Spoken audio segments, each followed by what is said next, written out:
Yo. Welcome into the ChrisBeCappinn Show, man. Today is September the 11th. There are 4 games in the WNBA, 1 game in NFL for Thursday Night Football. So we'll go through and discuss those. I'll give you guys my thoughts. Want to take a second just to remember everybody that was lost on September the 11th. It was a very, very tragic day. I still remember where I was at, what I was doing. Elementary school, outside on the playground. We had to get back in the. I wasn't even close to New York. I was in VA, but we had to get back into school. It's crazy, and everybody who lost family, which I had a cousin that I wasn't super close with, that was in the building. But everybody who lost somebody, thoughts and prayers. I continue to be with you guys because grief is something that we don't get over. We just keep moving through. So. Just wanted to acknowledge that real quick. Let's jump into the show for today. First up, we'll start with Jackson. So I didn't bet anything yesterday. I talked about liking the over between Atlanta and Connecticut last night. It did get up and over. So if you were thinking that and ended up betting it, congratulations. That was a winner. Over 158.5 was a winner. Barely got there, but they did get there. Tina Charles did stay under her points plus rebounds in her last game of the season. Jackson went 0-1 yesterday. Alicia Gray over her. I think her point total was 15.5. She only finished with 13, which I think was below her number. So that was a loser. Today, Jackson likes Veronica Burton. There's a link in the description if you guys want to check Jackson out.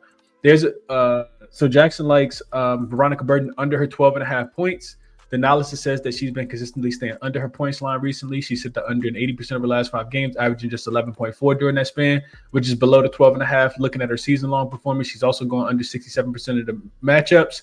The Minnesota Lynx present a formidable defensive challenge, which I'm not sure how much defense they want to play in this game. They rank second in the league against points for Burton's position, which is point guard, indicating a very strong defense that makes it difficult for opposing players to score. This tough matchup further supports the expectation that Veronica Burton will stay under her points prop. So that's one look from Jackson. The next is actually her teammate, Janelle Salon, over her 1.5 3-point makes, minus 138 on FanDuel right now. So it says Salon's been absolutely on fire from beyond the arc. She's hit the over 100% of her last 5 games, averaging 3.2 made 3-pointers over that stretch, which is significantly above the 1.5 line. Her performance over her last 10 games also shows a strong trend, hitting the over 70% of the time with the average of 2.5 made threes.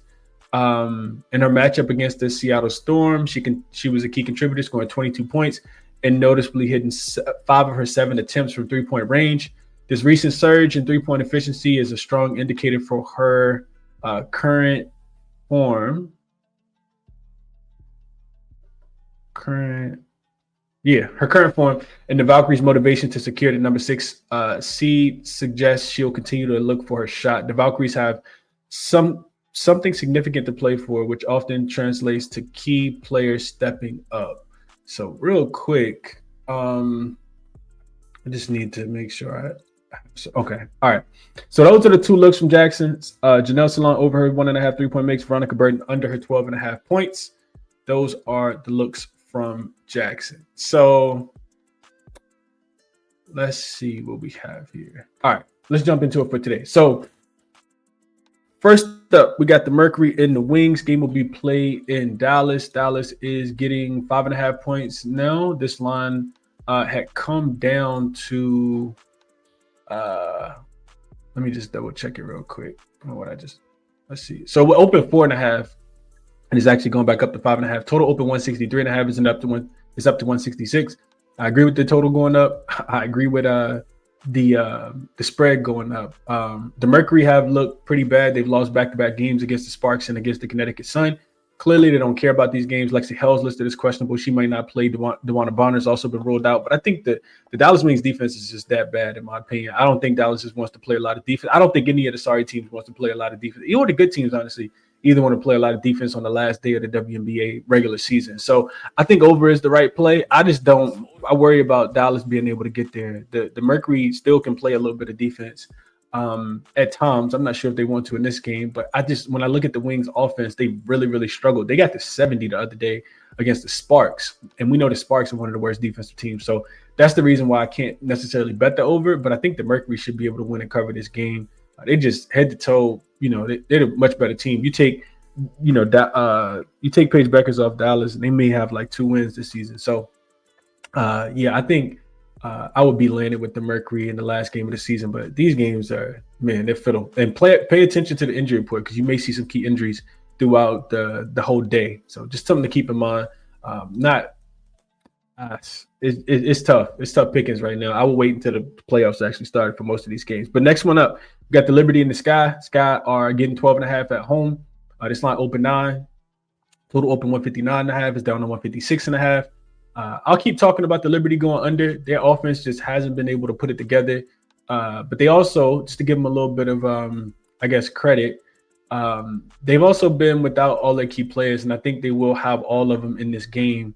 Natasha Cloud, Sabrina Ionescu, everybody I think is supposed to play in this game. And I think the Liberty take this game serious. I mean, a lot more serious than the Chicago Sky as an organization do. I see Haley Van Lith listed as out. Elizabeth Williams listed as questionable. Ariel Atkins is already out. And Angel Reese is listed as questionable. I don't think Angel Reese is going to come back and play this last game, to potentially get hurt. So I think that's why we see the total went down. And I agree. The Sky's offense has gotten to 60 points in their last 2 games against the Aces. And the Liberty are, I think, 8-1-1 to the under in their last 10 games as well. Their offense has really struggled. Makes sense why this total is so low.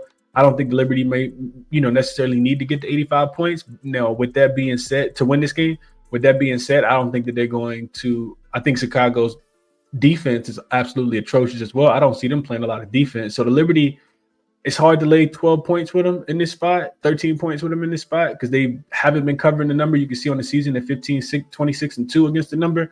But Chicago is that bad, in my opinion. I mean, it wouldn't surprise me if the Liberty won this game by 20. Chicago team total under 71.5, I think, might be the best bet here. If Angel Reese doesn't play, I don't think they get to 80. I don't think they get to 70 in this game. 3 straight games under their team total would be the way that I would look. Chicago team total under 71.5, I think is the number. Next game up, Valkyries and the Lynx. Lynx are laying 6.5 points in their regular season ending finale game. And the Valkyries are getting 6.5. So we cashed with the Valkyries against the Storm in their last matchup. And I will go right back to the Storm. I just watched Minnesota. Minnesota got one goal, and I talked about this, right? It's just to win a championship. They don't care who they play in the playoffs. I don't think they care who they play in the playoffs, but they don't really care about these games in the season. Minnesota is probably the most professional team in the WNBA. However, the Valkyries in this spot, in my opinion, are the more motivated team. They've lost to the Minnesota Lynx all 3 matchups. These teams just played. The Valkyries covered that number. They've covered, I think, all 3 spreads. And I think they do again. I just think the Valkyries are a very buttoned up team that, wants to. I was listening to Natalie Nakase talk about it after the game when they lost on the Erica Willer game winner. And I think they're going to continue to bring that same intensity. I think the Minnesota Lynx will probably end up resting more players as well. Dejanay Carrington currently is the only player that's on the injury report. But Minnesota back at the crib, like, I can understand it. I just don't think that Cheryl Reeves is going to give the players, a bunch of minutes. There'll be a lot of reserves out there. I think the Valkyries are the best look for the full game of any spread that I like today. I like the Valkyries in this spot, -6, plus the 6.5. It opened at 9 too, and it's just come down. I didn't bet it. Next game up, last one on the board. Aces will be in LA tonight. They were laying 10.5 points. Now they're up to 11.5 points. Total open 168.5 is up to 169.5. So the Aces are the hottest team in the WNBA going into the break. I think when I was looking at it, they are, real quick, if I gave you guys some Aces numbers, let's just see. They are second in offensive rating in the last 5 games, number 1 in defensive rating, number 2 in net rating, 3rd in points scored per game, number 1 in effective field goal percentage, number 1 in turnover percentage, so not turning the ball over at all. And the Sparks just got knocked out, even though they won against the Phoenix Mercury. It's so worthy of, in my opinion, I think the Sparks deserve to miss the playoffs with how poor defensively they were this season. This team just doesn't want to play defense, just really out there trying to outscore you. So it's kind of fitting that they won the game against the Mercury the other day and still don't make the playoffs, in my opinion.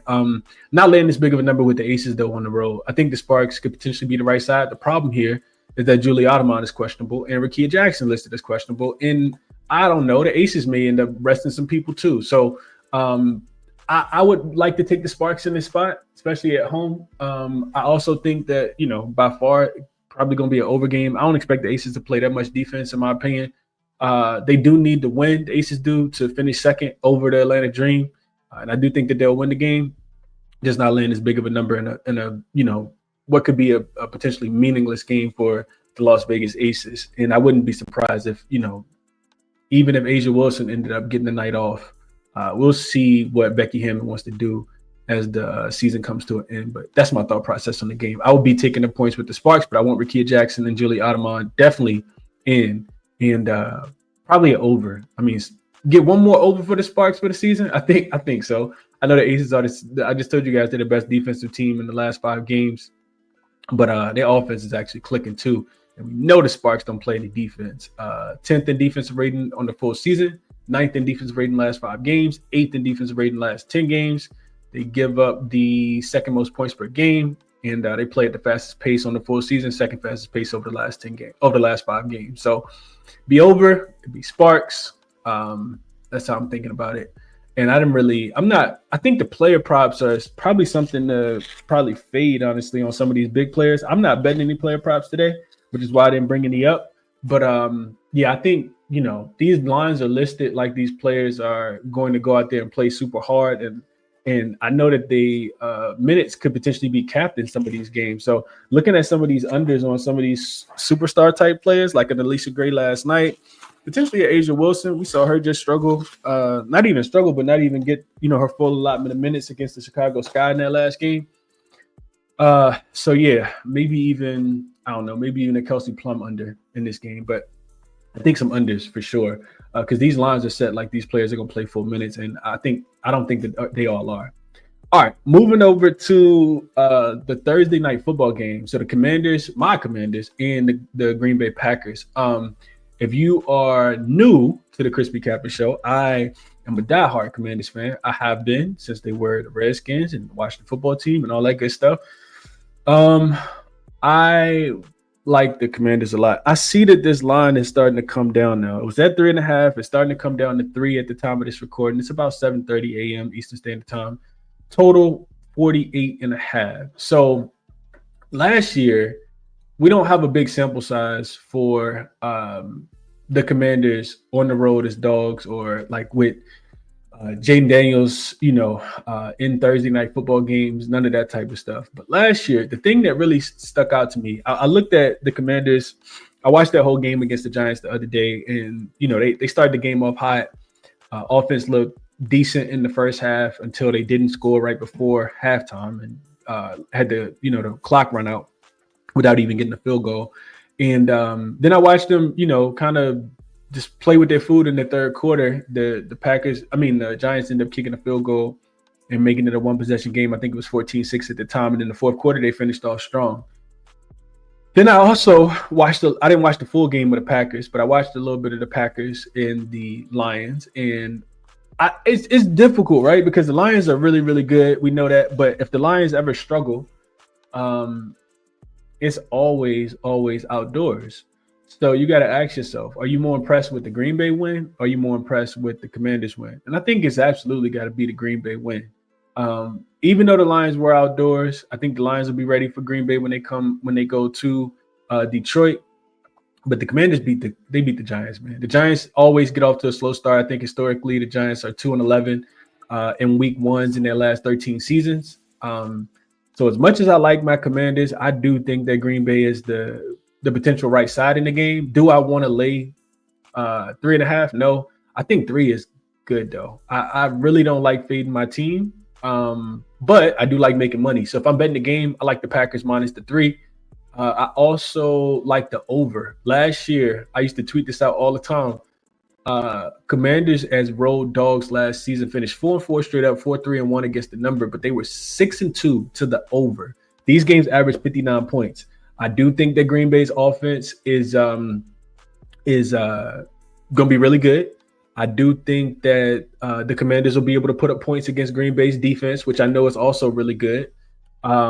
So the Commanders team total is Last year they averaged 29 points as road dogs. These were games against the Buccaneers, against the Bengals, the Cardinals, the Ravens, the Eagles, the Bucks, the Lions, and the Eagles. This went all the way through out the playoffs last year. And I want to say that they hit their team total every single game except 2 last year. One game they missed it by a point. The other game they missed it by 4.5 points. That was against the Eagles.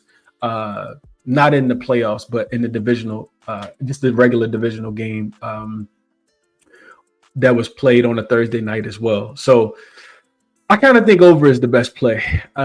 Green Bay over is those are the 2 ways that I'm thinking about betting Thursday night football if I am placing a bet. Those are my thoughts, man. I didn't really look into any of the player props. Deebo Samuel rushing yards. I think last week it was 6.5. That was something that I considered. He did get there specifically on the one rushing touchdown that he got.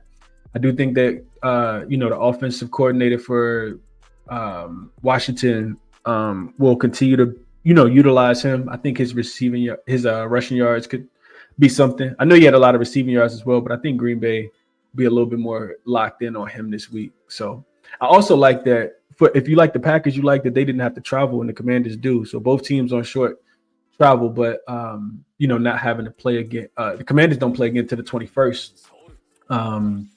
Which is 2 Sundays from now. So they got 10 days off after this. I don't know. Green Bay, I'm a little impressed with Green Bay. I am a little impressed with what they were able to do. If I'm betting WNBA, this is what I like. Golden State plus the 6.5. Phoenix Dallas over, I guess, 165.5. That's a very small lean. Chicago team total under 71.5. Be aware of the injury report if you have not been already. And best of luck on your action, man. NFL, it'd be over 48.5 for me.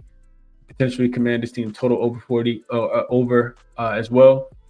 And I think I would lay the 3 with Green Bay. Not that I don't expect them to blow out the Commanders, but I think I would lay the 3. That's my thought process on those games. Resources, check them out. All linked in the description.